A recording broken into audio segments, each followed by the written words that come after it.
एक आदमी ने एक बहुत ही खूबसूरत लड़की से शादी की। शादी के बाद दोनों की जिंदगी बहुत प्यार से गुजर रही थी।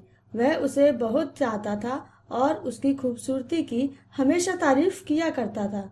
लेकिन कुछ महीनों के बाद लड़की चर्म रोग से ग्रसित हो गई और धीरे धीरे उसकी खूबसूरती जाने लगी।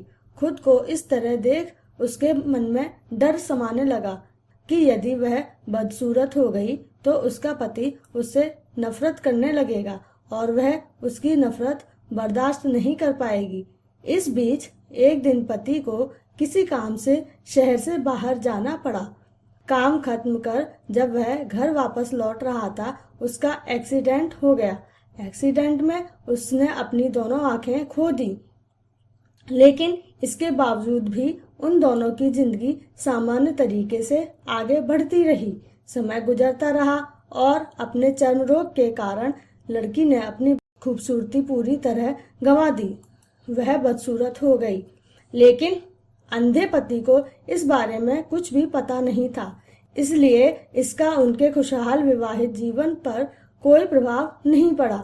वह उसे उसी तरह प्यार करता रहा। एक दिन उस लड़की की मौत हो गई।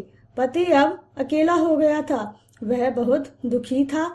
वह उस शहर को छोड़कर जाना चाहता था। उसने अंतिम संस्कार की सारी क्रियाविधि पूर्ण की और शहर छोड़कर जाने लगा। तभी एक आदमी ने पीछे से उसे पुकारा और पास आकर कहा, अब तुम बिना सहारे के अकेले कैसे चल पाओगे? इतने साल तो तुम्हारी पत्नी तुम्हारी मदद किया करती थी। पति ने जवाब दिया, दोस्त, मैं अंधा नहीं हूँ।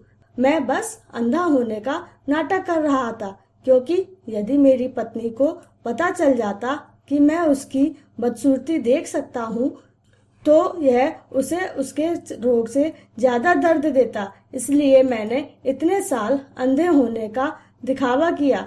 वह बहुत अच्छी पत्नी थी। मैं बस उसे खुश रखना चाहता था। सीख, खुश रहने के लिए हमें भी एक दूसरे की कमियों के प्रति आंखें बंद कर लेनी चाहिए और उन कमियों को नजरअंदाज कर देना चाहिए। अगर आपको हमारी कहानियाँ पसंद आ रही हो तो इस चैनल को लाइक करें, शेयर करें और सब्सक्राइब करें। धन्यवाद।